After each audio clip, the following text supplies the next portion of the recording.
Russia could be a hassle. I experienced the hassle that often you'd go by in the city or on the highway. In the city, they would step out from the curb. It was a traffic cop, and he would wave a sign. On the highway, he would step out in front of the car. He would wave a sign. It meant you had to pull over. And you damn well knew, the driver knew he had to pull over, because if you didn't pull over, he'd pull his pistol and he'd start shooting in the back of the car. So Russians were used to this. I learned and we learned that the longer the driver was out of the car dealing with the cop, the bigger the bribe was going to be to get out of there. I mean, it was just a way of life. And Sasha, the guy who helped me write the letter, who became a friend, one time asked me, Steve, why is it that in California and the United States, when a cop pulls you over, you don't offer him a bribe? Mm-hmm. And I thought I just learned a huge amount about the difference between the two cultures, the way one thinks about these things and, as opposed to the others.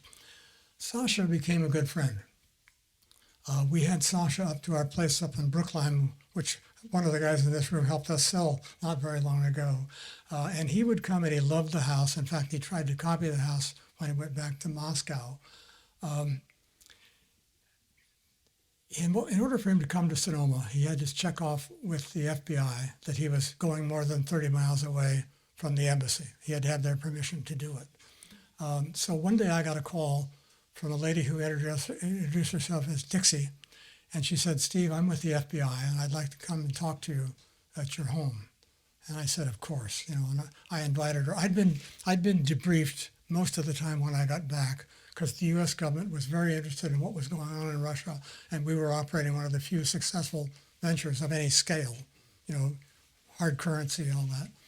So Dixie shows up, and I was expecting maybe a blue suit and, low heels. She looked like she'd flown in from Las Vegas. I mean, blonde, black outfit, but she was charming and very, very smart. And she said, Steve, we would like to ask you to offer Sasha American citizenship. And I said, of course I'm going to do that because you asked me to do that, but I don't think he's going to say yes. The reason was his father was a military attaché posted all over the world and trusted by the communists and trusted ultimately later by the Russian government. Sasha will know that the minute he takes U.S. citizenship, he will never be able to go back to Russia. His family relationship will be totally estranged. And by the way, he may also know that there's a traitor by the name of Aldrich Ames in the CIA who got the names of between 12 and 15 Russians who were cooperating with the Americans. And he turned those names over to the FSB. And the FSB would ask them, please come back. We have some business we want to conduct. They all disappeared, every one of them. And I think Sasha may have known that. So I told Sasha I was not trying to nudge him that he should do this.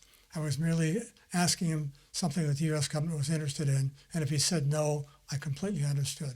And he did. He said no.